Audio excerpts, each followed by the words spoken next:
back. Happy No, Sunday. do it again. I had gum in my mouth. Oh, and we're back. Happy Sunday. Happy Sunday to you. And yes, we are back. We're gonna cover a random topic today. Always up for random topics. This one's super random. It's like the random house where all kinds of random things happen in the Well, if it's anything 6, 8, or 12, up my alley. 12th house. Perfect. All right. Always looking to learn more about the 12th house. 12th house. But we're going to get into super nitty gritty details of the 12th house and start to understand some of the concepts we generally talk about, even in the scientific realm. They actually belong in the 12th house. And then things like ethnocentric kinds of behavior comes into the 12th house. Yeah, the 12th house encompasses a lot of different facets of human existence. It's a domain of life and it's expressing what kind of activities are supported in there. And if we don't go as willing participants, it will drag us by our hair, as Mark Twain said. All right, shall we start with the 12th house? Yeah. Okay, and the way that I organize this, so we have like our primary heading, signification, and then just kind of discuss. I'm going to go through each one in point form, and then we can discuss it and then go to the next heading, if that's okay with you. Mm-hmm. Yeah, okay. So the first thing to remember about the 12th house, it's above the first house and the eastern horizon, and it's eroding all the signification of the first house. And some of the primary significations of the first house is about how we come into our physical existence, into our manifested form. So when the 12th house is eroding it, it's talking about how it's making the physical into non-physical, into non-tangible aspects of its own reality, right? So it has to do about non-physicality, non-tangibility, and then it's one way to think about the 12th house, it's like the vast space where nothing is differentiated, where there are no demarcations. So you don't have reference points in the 12th house. And then we can talk about some non-physical states. And when we talk about these kinds of states, we're actually talking about the condition and the actions of the 12th house. So quantum states, quantum physics belongs into the 12th house. In physics, when they talk about the singularity at the end, they're talking about the 12th house. The void, emptiness, higher dimensional space past the 3 dimensions of space is in the 12th house. Limbo, liminal spaces, metaphysical realms. We're talking about potential energy in the 12th house that cannot yet manifest itself. It needs the first house to be able to do that. So in general, we're talking about non-physical states. And when we think about ourselves, we are physical beings. So when we're put in the 12th house, it's negating the sense of self that's tangible and material.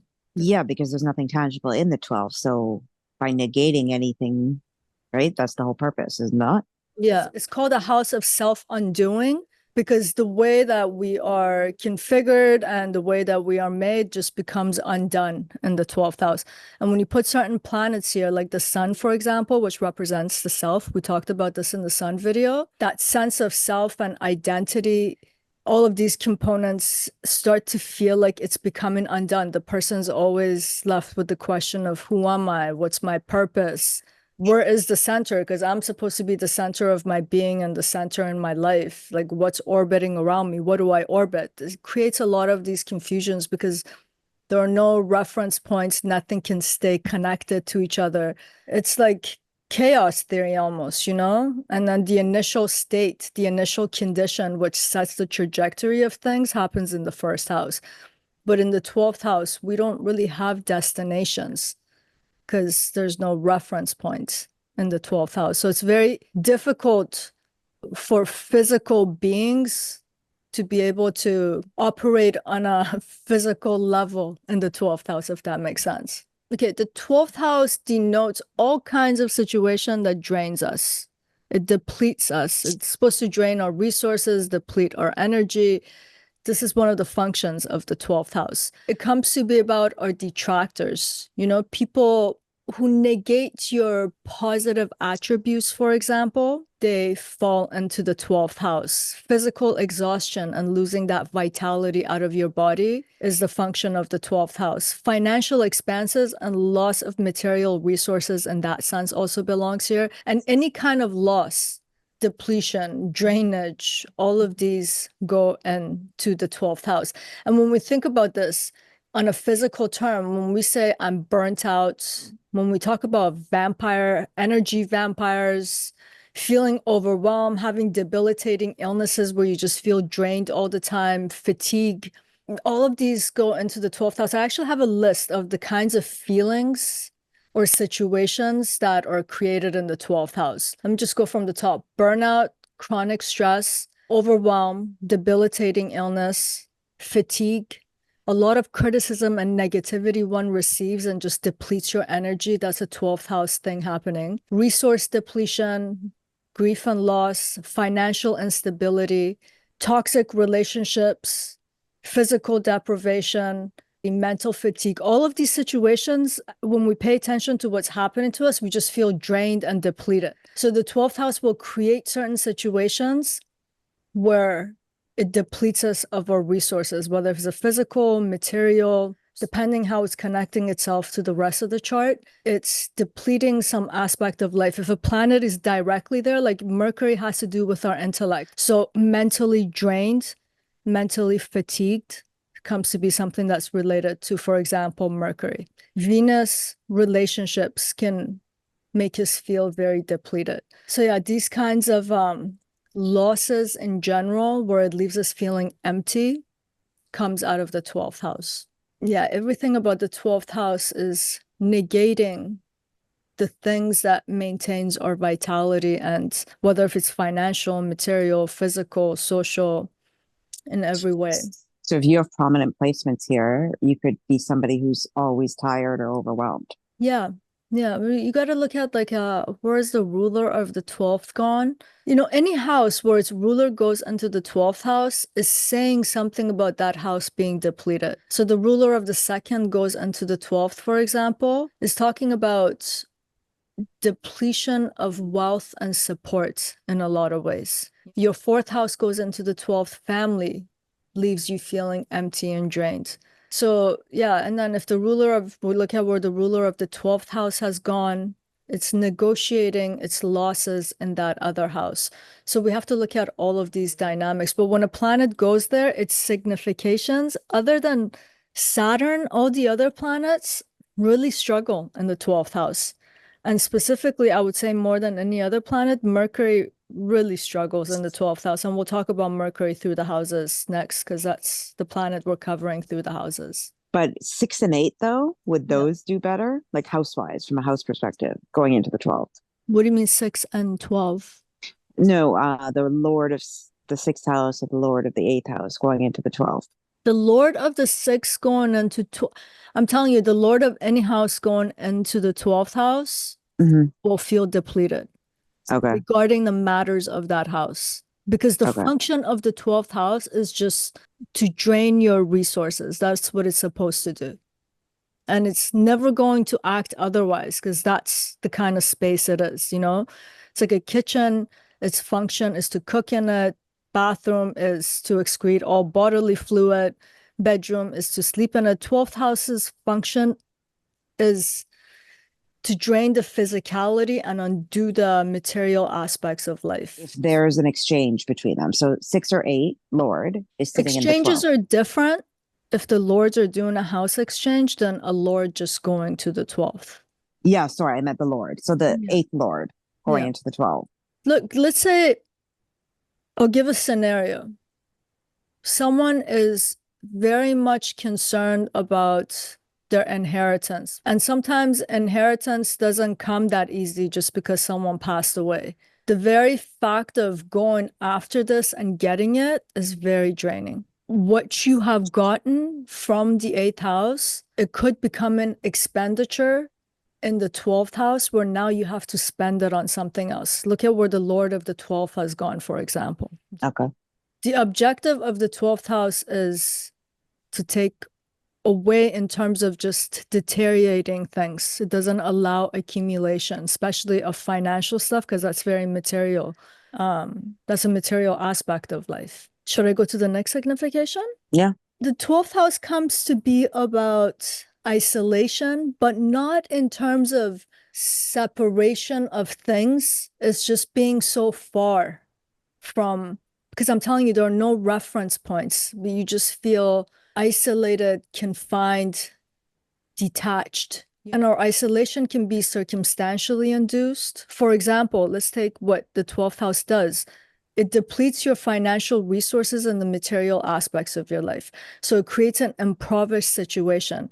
When someone's lacking money, for example, they cannot engage in the most normal and mundane social interactions. People overlook the fact that so much of our social interactions are mediated by money. Even getting a cup of coffee and sitting at a coffee shop requires money. The 12th house depleted it. So a person here, circumstantially, they cannot engage and they're being isolated and separated from people. And at the same time, it could be self-induced isolation because the person's like, I have to budget. I can't go out for every social event. So naturally, they're being isolated and separated from other people. This is what the 12th house will do. And then we also have isolating institutions in the 12th house, like prisons and mental health care institutions and facilities, hospitals in general. And when you think about it, all of these places confine a person in one space and do not allow interaction with external facets of the world. It disengages the person, disarms the person in terms of being able to exert their will and their energy to connect with other people. So this is another thing that comes into play in the 12th house. Isolation's huge in the 12th house. People who have planets in the 12th house, they might say, I have a very vibrant life, but internally they could be amongst a million people but feel alone. Something internally could also feel isolated, separated, alone, confined. So it can create these kinds of situations. So the 12th house is also related to foreign places, which is actually talking about unknown places. Our degree of discernment becomes 0 to nil in the 12th house. Again, because there are no reference points, there are no demarcations. We're just talking about this vast space. We're talking about spaces without boundaries, which again prevents our connection. And we can't feel like a sense of belonging in the 12th house. This is another prominent feeling. Like, I don't belong to this social group. I don't belong to my family. I don't belong, especially look where the ruler again has gone, what kind of aspects it's getting. These become very prominent. And foreign and unknown places, we're always just thinking about it in terms of landmass. Like, I'm going to go to another country. But our conscious mind is a foreign place to us because we don't have access to it in a direct way. The shadow self that people talk about in a Jungian term, we don't have access to this. It just kind of shows up almost like an enemy, like a hidden enemy hidden within in a relationship dynamic suddenly comes out and we project ourselves onto other people. These kinds of dynamics are related to the 12th house and to that foreign aspect of it. A lot of people assume 12th house, foreign land, I'm going to move. Yeah, people make it, these are some components of human life that matters to human beings, but these 12 houses are supposed to somehow encompass everything within our human experience. And we do have an unconscious mind, right? So it is foreign to us. So we can actually not become parrots by just keep watching other astrologers and get stuck like a needle on a record that keeps skipping and just keep saying the same thing. Foreign land means going to some other place. Foreign lands is uncharted territories that we have not been to, or we don't have clear access to its landscape and how it works. And then when we think about our unconscious mind, it is like that. It's informing every conscious decision without us having an awareness of it. And it's a world unto itself. The afterlife, for example, it's a foreign land. It's a foreign place. A lot of people who believe in multitude of different religions believe that after you die, you end up somewhere else.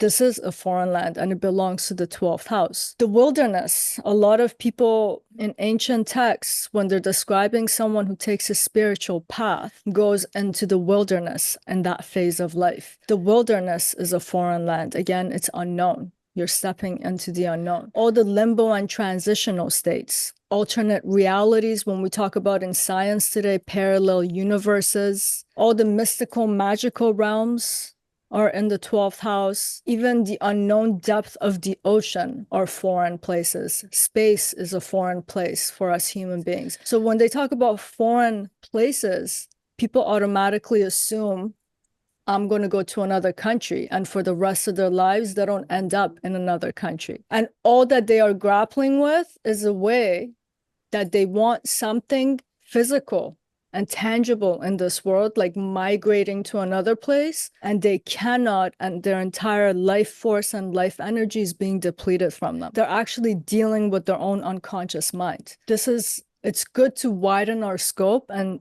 try to understand when we say foreign land, what else could it encompass? What is the 12th house talking about? What is it trying to bring into our attention? The 12th Is it house, also the dreams, like dreams we'll and go there. daydreaming? Yeah, Oh, we're okay. going to go there. And the next one, now we can take it as an extension of foreign lands. Let's say you did travel to foreign lands, and anyone who's a migrant will tell you this. I can tell you this. It is not a easy or a happy or an expansive experience unless you are coming with a lot of stability and financial support and you know how everything works. In fact, a lot of people who willingly migrate to other places, when they arrive, they feel like they're in a state of exile. And the 12th house represents exile. And it's not having, again, a sense of belonging or connection. Hidden enemies. A lot of people who go as migrants to other countries, suddenly they have an opposition. They never thought about this. They have enemies suddenly in the new lands. So it creates all these kinds of situations. So it can bring about feelings of alienation, paranoia, outsider status. Suspicion is very much related to the 12th house. Social exclusion, anxiety about being in an unknown culture and environment. Again, it can make someone feel isolated and separated. Insecurity, distrust, fear of rejection, ethnocentric ways of being, xenophobia, and racism also comes out of the 12th house because of the signification of being in exile and having hidden enemies. And these are such common human experiences, like ethnocentric ways of being and setting policies, racism. The 12th house also represents surveillance in this sense. You know, cameras abstractly watching you and keeping a surveillance on you belongs into the 12th house. These are some of the things to contemplate about the 12th house. Now we go to what you were talking about, the non-reality atmosphere of the 12th house. Dreams, daydreaming, fantasy. If you ingest any kind of substance where it's hallucinogenic, is the 12th house. Trance states, altered state of consciousness, all of it belongs into the 12th house. Out-of-body experiences, virtual fantasies and virtual worlds like video games, movies, all of these go into the 12th house, and the state of being that the 12th house produces are escapism, distraction, avoidance, procrastination, denial and rationalization, displacement, suppression, repression, withdrawal, disassociation. These are all words that belong to the 12th house because of this non-reality escapist component that's in the 12th house. It doesn't want you to engage with the material world. It wants you to engage with the non-material. Oh, is that someone then that basically spends most of their day daydreaming and can't get their work done? Yeah, yeah. Because the work is the real, actual, tangible thing.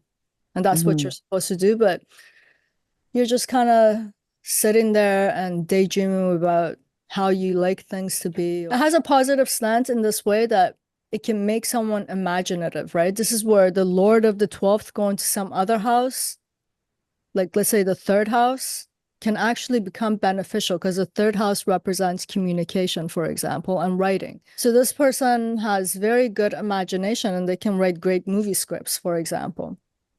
Sci-fi, brilliant. So in some ways, the 12th house in this regard can have a functional outlet on some other part of the chart.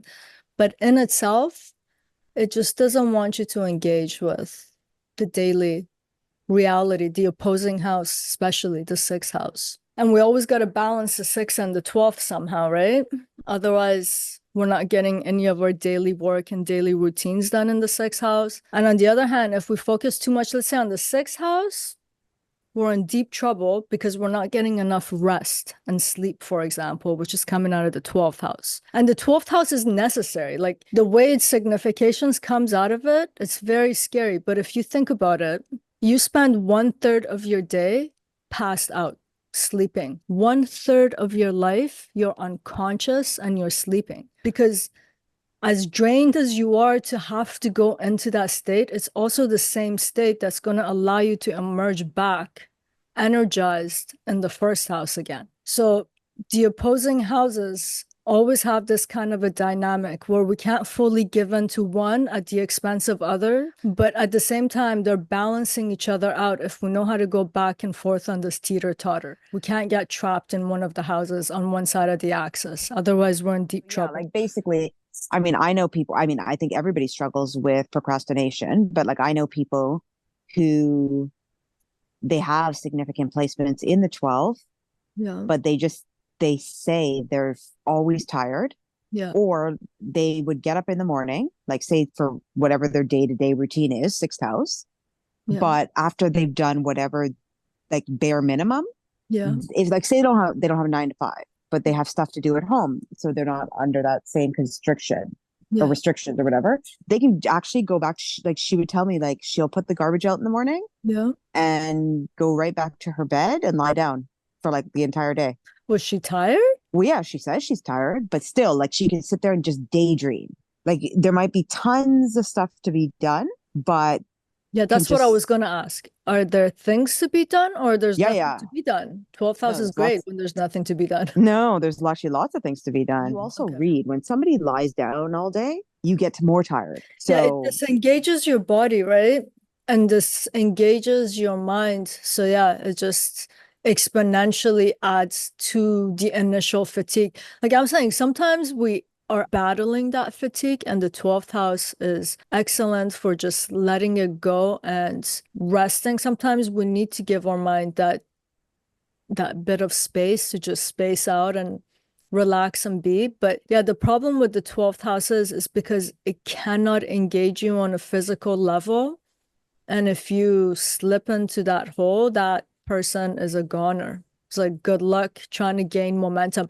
It's like when you set something up into space, whatever speed that it has, it will maintain that speed. It's not going to add to its velocity or force unless something kicks its ass. If it's in a state of rest, it'll stay in a state of rest. So the 12th house has these kinds of weird effects. And then at the same time, you can't act rationally in the 12th house. That's one of the problems. That's why it creates denial and then rationalization of why we're not doing what we're supposed to do in that moment. So it just creates a loop that keeps the person there. It creates a kind of a disassociation. Well, yeah, she was saying she just feels trapped in the cycle, right? Like there's no, like she knows there's a bunch of things that need to be done. But like mentally, it's almost like clockwork.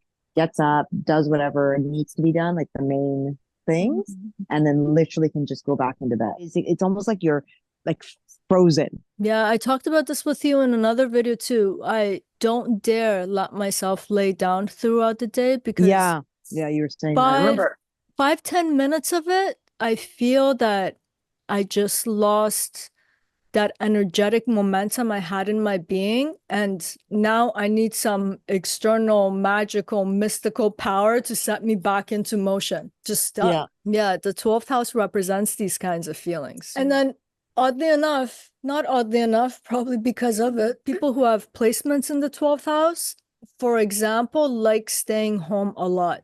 Like I'm thinking a number of people right now with 12th house placement. Yeah. Especially when life gets rough, when that 6th house is, for example, activated. You know that saying, when the going gets tough, the tough gets going? Except in this case, the tough isn't getting going. No. It's like, rest the troops. We're going to lay down here for a month. Yeah, yeah. Complete isolation, complete just Yeah, avoidance. yeah. Avoidance is a huge prominent theme in the 12th house. It's like sometimes you have to like head on, just meet that conflict or that collision. It's just the person's just like, I'll just go find a place to just lay down for a bit and hopefully it'll pass. But and even if it passes, the problem is you get drained and then you just can't get out of there. So it just creates this weird loop, right? Yeah, yeah, yeah. Which It's is not a good. well, that's why when you were talking about how you have a structure, like you said, the minute you get up, you don't even chance lying down.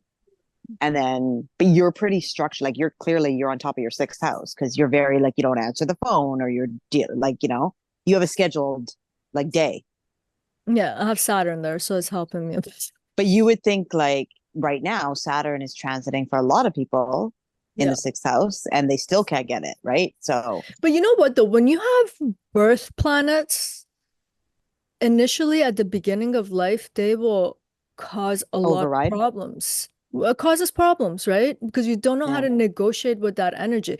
Having Saturn in the sixth house, for me personally, I wasn't like this all my life. I dreaded routine. Like I remember throwing my laundry into the washing machine and just having this feeling of dread of why do I have to do this? This is so senseless. This makes life so meaningless. But with time, as the years have gone by, it's conditioned me to just actually be happy that laundry is going to be done. You're going to have clean clothes. Get on with it. Go do it a day early because you have time today.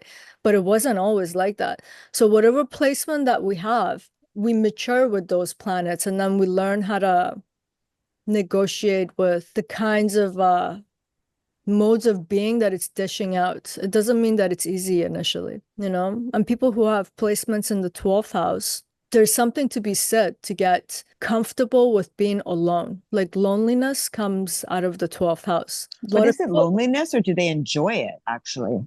not Not enjoy, but they're probably okay with not it. initially. Probably Okay. initially at the beginning of life, it brings sadness. You'll probably, it represents detractors. Not other people are always our detractors who are kind of negating our good qualities. We sometimes do that to ourselves. So they might be calling themselves losers. You know, it's like you're such a loner, you're such a loser. These kinds of feelings could come out of the 12th house. But as a person gets older and they learn how to balance life with other components of life, they're like, there are these times where I enjoy my aloneness, my quietude, my isolation. The solitude is necessary. And that's what planets in the 12th house can do in the long term of life, even if when they're not in a good condition. We live and start to understand how to negotiate with that way of being because it happens so much repetitively throughout life. And the 12th house will eventually make us submit, which is the last signification I'm going to go through, which is about spirituality. The spirituality of the 12th house comes through submission and surrender because you just can't fight it anymore. The more you try to fight it, the more painful it gets. Like even escapism, if you give into it, it feels great. You just tell yourself today, the whole day, I'm just going to chill, be on my phone and not give a damn. Like I'm just going to be in my PJs. I'm going to eat junk food. It actually feels good. But it's when you feel you have that guilt of, oh my God, I have 2 million things to do. Why can't I get myself up? It's that's what's actually causing a lot of the fatigue, fighting back with yourself. So at some point in the 12th house, especially once when we learn how to balance it out, we submit to certain ways of our being too and accept it. And some people can do it to a greater degree than other people. Like a monk or a priest where they are practice abstinence, they surrender that aspect of life. It doesn't mean that they don't have those feelings, but they just take it as a fact of their life. They submit, they accept, they renunciate. And that's a component of that spiritual aspect of the 12th house. And it's part of the growth process when you have planets in the 12th house.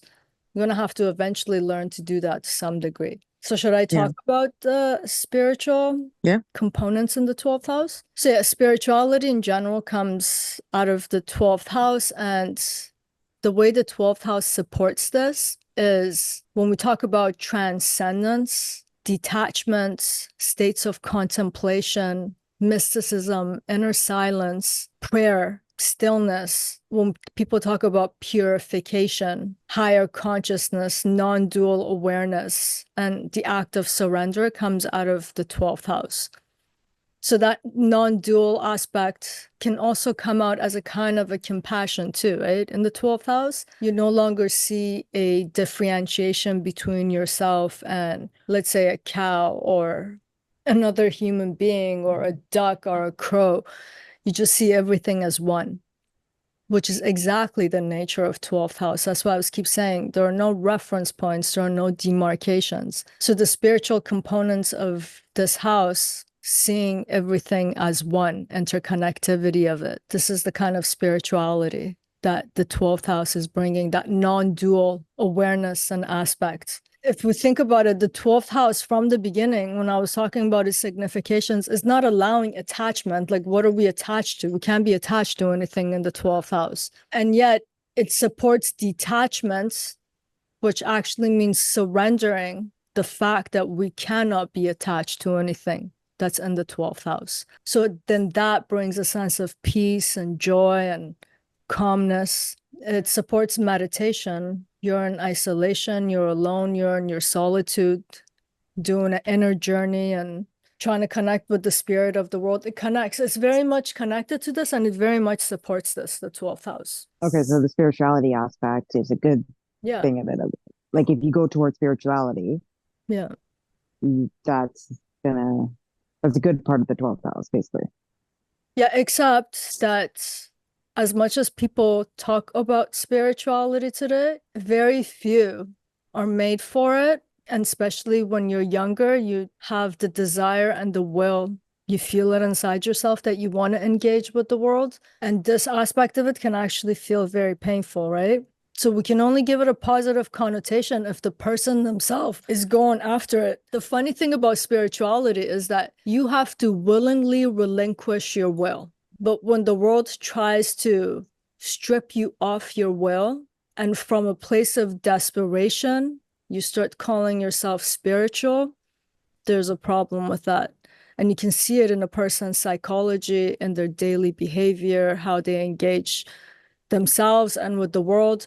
So it's not denoting that kind of purification of the 12th house in terms of spirituality. There's a huge difference with you willingly letting go of your personal will and submitting in that way. Then the world has had you in a choke lock or a chokehold, and you feel like you're without a will. That creates pain subconsciously. So I don't know how good that is. But yes, if someone is on that path and they're moving forward with awareness and with willingness, this is definitely a house that, well, the only house that supports it. It's the only spiritual house. If somebody has a lot of planets or any planet in the 12th house, it's going to be a struggle almost in the material sense. Yeah. In everyday life. You know, all the houses seep into other houses, right? And the aspects are saying, is it seeping in a positive way or in a way that brings hardship? They're all related to each other. So yeah, whatever happens in the 12th house will not just stay in the 12th house. It's not a Vegas situation. So it's going to seep into, and whatever's happening in other houses will seep into the 12th house in a lot of ways. Because you might have something happening with your Venus in a relationship dynamic, and it's not in your 12th house, but you end up doing the 12th house things of neglecting yourself, letting your body, your emotional and mental self deteriorate. You don't want to go out, you isolate yourself, avoidance. So we can see we're talking about 12th house signification, even though the person's Venus is somewhere else. And if we follow the chart through, we'll eventually see how Venus is connecting itself through the 12th house. So yeah, they're all connected. They seep into each other all the time. They're always informing each other. House to house aspects, sign to sign aspects, planets. to planet, planet to sign. Yeah. Okay, so like multi-layers too. Yeah. Yeah, so this is just a generalization. So like if somebody's freaking out right now, being like, "Oh my God, I have like 5 planets sitting in the 12th house." Yeah, we Is it kind of live in a 12th house world in our time. Like even because of social media? computers, just the kind of entertainment that we consume and puts us into that escapist kind of mode. But even when I was a kid, people rarely talked about spirituality, for example. Now it's like everyone is talking about it, aiming for it. Yeah, in every way that and then people don't shake hands anymore. People are more individualistic, stuck into their home and by themselves.